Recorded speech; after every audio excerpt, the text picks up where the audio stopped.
Sono Marilu Mastrogiovanni e faccio la giornalista investigativa. Insegno all'Università di Bari giornalismo investigativo da molti anni. Insegno al Master in giornalismo dell'Università di Bari, che è un master in cui prepariamo i futuri giornalisti, li prepariamo alla professione, li avviamo alla professione, e insegno giornalismo anche nella facoltà di comunicazione, nel corso di laurea di comunicazione. Mi interesso da molti anni della questione curda e in particolare della questione delle donne curde, della loro rivoluzione, delle loro battaglie, del loro ruolo all'interno della resistenza curda. L'ho fatto all'interno del Forum delle giornaliste del Mediterraneo, che ho fondato nel 2016, quindi da 9 anni all'interno del Forum delle giornaliste del Mediterraneo organizzo con altre giornaliste, con le giornaliste di Giulia Giornaliste, con l'Università di Bari, con tantissime istituzioni, dei panel per discutere della questione curda e in particolare della situazione delle donne curde e delle giornaliste curde, andando sempre più nello specifico, per cui invitiamo giornaliste, attiviste curde da varie parti d'Europa, e così mi sono avvicinata alla genealogia, ho conosciuto la genealogia, ho cominciato a leggere, ho cominciato a studiare gli scritti di Öcalan. Soprattutto mi hanno colpito tantissimo gli scritti delle donne martiri, la loro capacità di autonarrazione in forma autobiografica, secondo me è dirompente, e ho constatato come la loro tecnica si avvicini tantissimo alla tecnica di autonarrazione chiamata autocoscienza delle femministe della differenza. Il femminismo della differenza è quello su cui mi sono formata io fin da ragazza, quindi mi ha incuriosito questa vicinanza. Da molti anni come giornalista investigativa mi occupo di ecologia, in particolare dei diritti ambientali, della giustizia ambientale e di come questi siano connessi a varie forme di oppressione sui popoli e sulle minoranze. E in questo ho trovato una forte connessione con la genealogia. Questa connessione tra la scrittura come tecnica di conoscenza, il rapporto simbiotico tra femminismo e tutela dei diritti ambientali, della giustizia ambientale, ma anche scoperta della conoscenza della natura, mi ha convinto a studiare la genealogia. E siccome sto seguendo un dottorato di ricerca, è vero che insegno giornalismo e sono giornalista, ma sono venuta qui come umile studentessa del dottorato di ricerca presso l'Università di Bari, e in particolare un dottorato di ricerca in pedagogia speciale, anche con un approccio sociologico. Quindi in questa ricerca che riguarda la pedagogia speciale ho trovato un'altra connessione con la genealogia come pedagogia trasformativa della società, e quindi mi interessa questo tipo di sguardo che la genealogia propone, che più che uno sguardo è proprio un progetto politico, e quindi il fatto che si consideri la formazione, la conoscenza, la pedagogia come un progetto politico rivoluzionario e anche una pratica di rivoluzione e di cambiamento della società, e per me è stata un'illuminazione. E quindi ho portato dentro i miei scritti, dentro i miei studi, con questo approccio, la genealogia. Io credo che la genealogia sia la risposta a tante questioni aperte da altri tipi di approcci femministi. Io nella genealogia sto trovando delle risposte alle questioni aperte da altri approcci,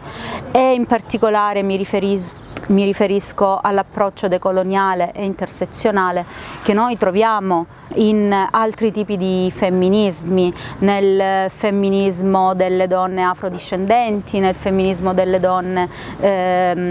sudamericane, ma la genealogia secondo me ha qualcosa in più, riesce a diventare proposta politica per tutti. Cioè è vero che la genealogia può essere una sorta di ombrello che unifichi le donne, ma secondo me non è questa la rivoluzione che può portare la genealogia. La vera rivoluzione è che un nuovo modello democratico e di società non può esistere se non si parte dai diritti delle donne e dalla destrutturazione del patriarcato, e in quest'ottica andare ad analizzare tutti i tipi di oppressione che il patriarcato ha generato, a cominciare dal capitalismo, dal neoliberismo e tutto ciò che è connesso, perché è vero che il patriarcato opprime le donne, ma opprime anche gli uomini, e la genealogia ci consente di avere gli strumenti per destrutturare il patriarcato a partire dai diritti di tutti, partendo dalle donne, ma è una soluzione per tutti, per le donne e per gli uomini. Dunque, riguardo al confederalismo mondiale delle donne, penso che gli strumenti forniti dalla genealogia possano essere un fattore comune al di là delle culture in cui si radicano, perché hanno la capacità gli strumenti della genealogia hanno la capacità di valorizzare la cultura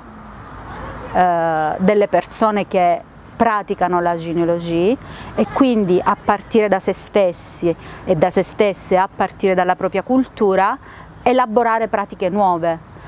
di emancipazione. Questo fa sì che la genealogia sia uno strumento universalmente valido, proprio perché è flessibile sulle varie culture su cui si può applicare. E credo che non ci sia non ci sia stato fino adesso un paradigma femminista così completo, così universalmente valido per tutte le culture e per ogni tipo di genere, di orientamento sessuale, di individualità, proprio perché parte dalla individualità di ciascuno, quindi la rispetta, cioè genealogia chiede di interrogarti su chi sei, da dove vieni, e attraverso questo elaborare le tue pratiche per riscoprire te stessa, ma insieme alle altre, in una connessione che è sempre in divenire. Quindi in questo tipo di connessione e di radicamento nella propria individualità e nelle proprie origini, io trovo l'universalità dell'applicazione della genealogia. Rebe Lapo io credo che sia il Nelson Mandela di oggi. E su quello che è accaduto e che sta accadendo Rebe Lapo Öcalan c'è un grande imbarazzo, secondo me, a livello internazionale. C'è un grande imbarazzo e un grande silenzio. È vero che ci sono tante comunità di attiviste e di attivisti che spessissimo in continuazione fanno degli appelli per la sua liberazione, ma insieme al silenzio pressoché totale sul carcere duro, sull'isolamento a cui è sottoposto, secondo me c'è anche un isolamento, un imbarazzo, una rimozione pressoché totale sull'oppressione del popolo curdo. Quello che io sto vedendo qui ha a che vedere con un vero e proprio sistema di apartheid in atto sotto gli occhi di tutti nei confronti del popolo curdo. Vedo in quello che è accaduto tantissime similitudini con quello che è accaduto e che accade al popolo palestinese, la sottrazione delle terre, il ratto delle terre, la sottrazione dell'acqua, degli alberi, la privazione dei diritti, delle case, il diritto di essere e di vivere nella terra in cui si è nati, quindi la segregazione su base etnica e culturale. Questo ha a che vedere non solo con ragioni politiche, ma secondo me ha a che vedere con ragioni culturali. Se è vero, ed è vero, che la teoria del confederalismo democratico si fonda sulla pacifica convivenza di popoli e di culture e di religioni, al di là del concetto di Stato-nazione moderno, e si basa anche sulla destrutturazione del patriarcato, della cultura patriarcale, beh, questo è eversivo.